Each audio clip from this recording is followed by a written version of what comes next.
આગામી સમયમાં અમદાવાદમાં ભારે વરસાદની આગાહી છે. અમદાવાદ શહેર પોલીસનો શું એક્શન પ્લાન છે, કઈ રીતે કામ કરશે?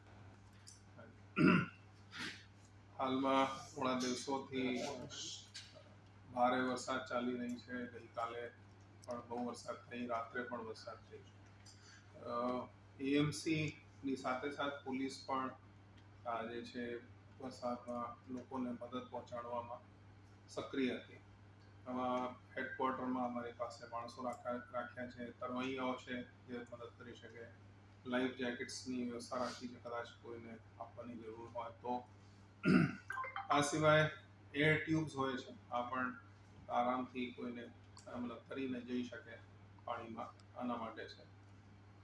આ ઉપરાંત અમે રાખી છે વ્યવસ્થા ક્રેન્સની, કેમકે ઘણી વખતે ગઈકાલે જે જોવામાં આવ્યું કે ઘણા બધા વાહનો રસ્તામાં રોકાઈ જાય છે, બંધ પડી જાય છે પાણીના લીધે, અને પછી મુશ્કેલી થાય છે નીકળવામાં.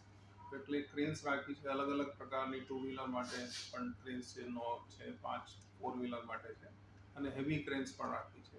એ ક્રેન્સ જરૂર પડશે તો અમે પ્રાઇવેટમાંથી પણ મેળવીને મદદ પહોંચાડશે. મુખ્યતઃ તમામ બાબતના આપણે જે વાત કરી, એક પ્લાન હોય છે, મોન્સૂન પ્લાન રાજ્ય સરકારનું હોય છે, અને આમાં દરેક અલગ અલગ વિભાગોને અલગ અલગ કામગીરી સોંપવામાં આવે છે. પોલીસ ઘણી જગ્યાઓમાં પાણી ભરાઈ જાય તો વૈકલ્પિક રૂટ શું થશે આના માટે પણ વ્યવસ્થા કરે છે. તો ટ્રાફિકમાં આ લોકોને રેનકોટ વગેરે આપીને તમામને અલગ અલગ પોઈન્ટ્સ આપવામાં આવ્યા છે. સુપરવિઝનની પ્રક્રિયા પણ છે કે આમાં કામ થાય છે કે નહીં. આ ઉપરાંત તમામ અલગ અલગ જે રીતે હેલ્પલાઇન્સ છે, 100 નંબર ઉપલબ્ધ છે.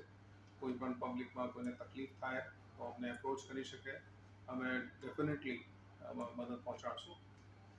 અને કેમ કે અમારા ડિઝાસ્ટર ફ્લડ કંટ્રોલ રૂમ જે છે આ ચાલુ છે. આ ઉપરાંત મ્યુનિસિપલ કોર્પોરેશન જોડે સંકલન રહે એટલે એમના તે જે પાલડીમાં એક એમનો કંટ્રોલ રૂમ છે, મોન્સૂન કંટ્રોલ રૂમ સંસ્કાર કેન્દ્ર પાસે, ત્યાં પણ અમારા માણસો પણ છે, જેથી બંને કોર્પોરેશન અને પોલીસ વચ્ચે સંકલન રહે. સર ખાસ કેવા પ્રકારની વ્યવસ્થા રહેશે, કારણ કે ગઈકાલે વરસાદ હતો તો ઘણા લોકોના વાહનો તો બંધ થઈ ગયા હતા, પણ અનેક મુશ્કેલીઓ પડી હતી રોડ રસ્તામાં પસાર થવું, તો કેવા પ્રકારની પોલીસ તરફથી મદદ મળી શકશે?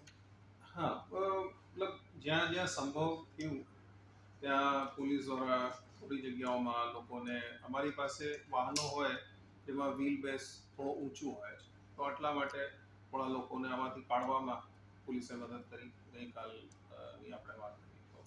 અને અલગ અલગ જગ્યાઓ જ્યાં પાણી ભરાઈ ગયું હોય ત્યાં પણ પોલીસ તમામને મદદ કરી. તો એ જ રીતે પ્લસ અમે FM રેડિયો મારફતે પણ આ બાબતમાં લોકોને જાગૃતિ રહે પહોંચાડી શકીએ માહિતી, અથવા કોઈ જગ્યાએ ક્યાં મદદની જરૂર છે આ અમે પ્રયત્નશીલ છીએ.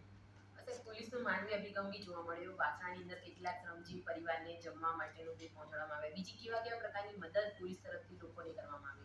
હાજી, મતલબ ઘણી બધી જગ્યાઓ છે, પણ દાખલા રૂપે શહેર કોટડામાં બાળકો, નાના બાળકો એમની હોસ્પિટલમાં હતા, એમને મદદ અવર જવરમાં એમને પોલીસે મદદ કરી. વેજલપુરમાં એ જ રીતે થોડા બાળકો પોતાના વાલીઓ સાથે હતા પણ ફસાઈ ગયા હતા, પોલીસે અમે વાહન પ્રોવાઈડ કર્યા એમને પહોંચાડવા માટે.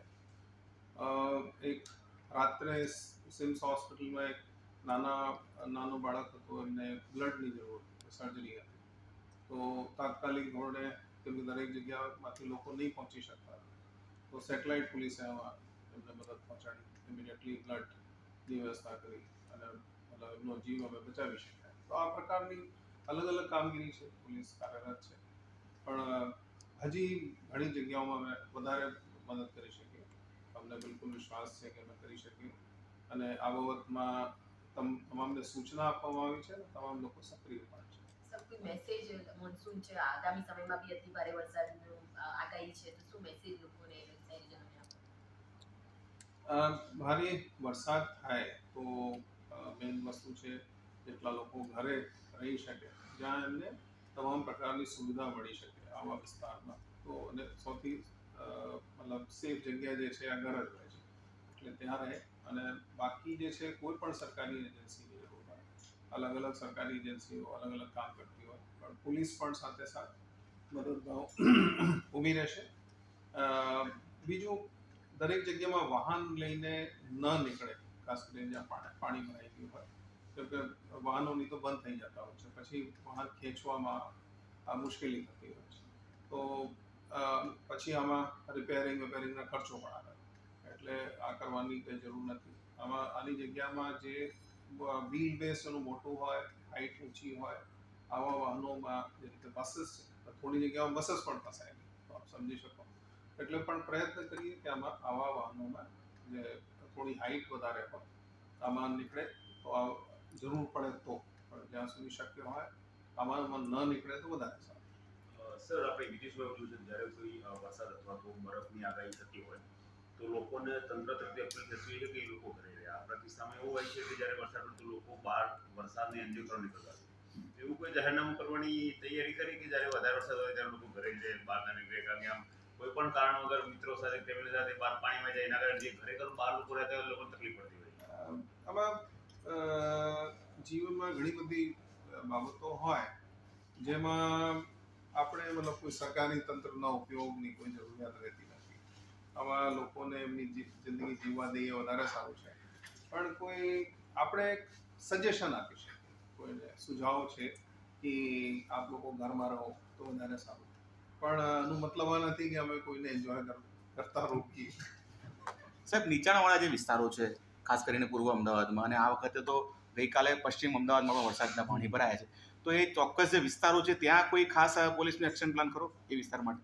એ જ મોન્સૂન પ્લાન જે છે, એક્શન પ્લાન જ છે. તેમાં દરેક જગ્યામાં, ફલાની જગ્યામાં પાણી ભરાય તો બીજી જગ્યા વૈકલ્પિક જગ્યા કઈ રીતે મળી શકે, આપણે આ રસ્તાથી નીકળી જાઓ આપણા જ્યાં જવું હોય.